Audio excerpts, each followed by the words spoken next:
Bonjour à tous, merci de la confiance. Vous savez, la première chaîne YouTube à travers les mondes télé, Tchango. Dans un essai mingi, à Nabino, entretien et à l'élo, to yambi pour Nabino. Partin n'a pas perdu les élections, il a gagné les élections. Boye bisa bango bati kapeli seki.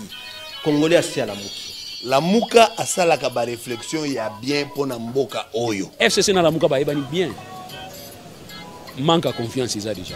Il n'y a aucune coalition entre FCC et Nalamuka. Le fait que nous gardions jalousement les preuves que nous avons, c'est parce que nous avons un grand respect pour nos frères.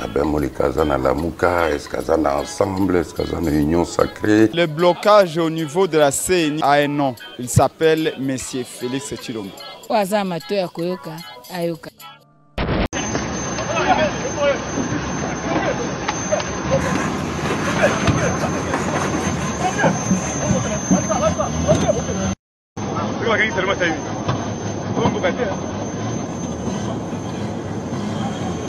Nous portons à la connaissance de l'opinion tant nationale qu'internationale que ce mardi 30 mai 2023, en fin de matinée, les membres du comité directeur de notre parti, Ensemble pour la République, en l'occurrence M. Salomon Kalonda Ididela, délégué général en charge des stratégies, des questions politiques et électorales et haut représentant pour la région du Grand Kivu, a été enlevé sur le tarmac de l'aéroport international de Njili par des éléments lourdement armés aux uniformes de la garde républicaine au moment où il s'apprêtait à monter dans un avion à destination de Lubumbashi aux côtés du président national Moïse Katumbi Chapwe, et c'est là une destination inconnue.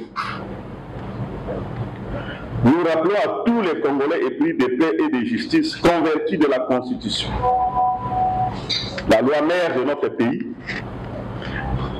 Les citoyens ont des droits que personne n'est autorisé à bafouer.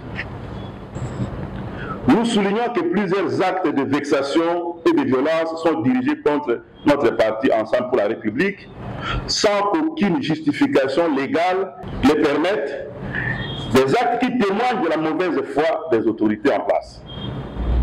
À titre illustratif, les attaques à répétition de nos militants et des installations de sièges de notre organisation politique, tant en province qu'ici dans la capitale. Les refus en date du 7 février 2023 d'autoriser le survol et l'atterrissage de l'avion du président Moïse Katumbi en partance pour Moba. Le 17 février 2023, des brigands inféodés au pouvoir, munis d'armes blanches, ont attaqué les militants et cadres de notre organisation politique lors de l'enrôlement à Kindu de M. Salomon Idi Kalonda Dela, au cadre de notre parti, causant mort d'hommes et une centaine de blessés graves.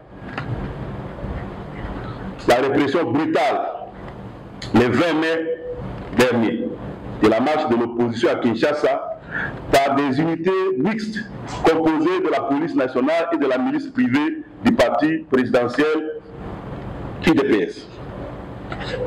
L'interdiction abusive d'un sit-in devant la CENI le 25 mai dernier.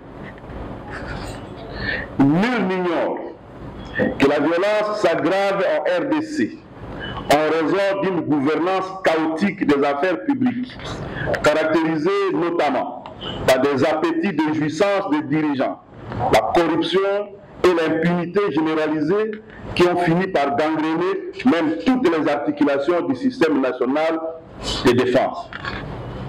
Et les dirigeants du pays semblent vouloir poursuivre leur occupation du pouvoir d'État par la fraude, l'arbitraire et la diffusion de la peur par la violence organisée. Même sur le tarmac du plus prestigieux aéroport de la capitale, nos propres forces de sécurité devenant source d'insécurité, la RDC va à la dérive et au chaos. Nous dénonçons avec la dernière énergie l'enlèvement crapuleux de M. Salomon Kalonda, un haut cadre d'Ensemble pour la République, ainsi que toutes les malveillances dont les autorités semblent alimenter le climat politique déjà délétère dans notre pays. Nous invitons le peuple congolais à bien s'approprier, en vue d'une mobilisation générale qui devient inévitable, l'article 64 de la Constitution, qui reconnaît à chaque citoyen de ce pays le devoir de faire échec à tout individu ou groupe d'individus qui prend le pouvoir par la force ou qui l'exerce en violation des dispositions pertinentes de la Constitution.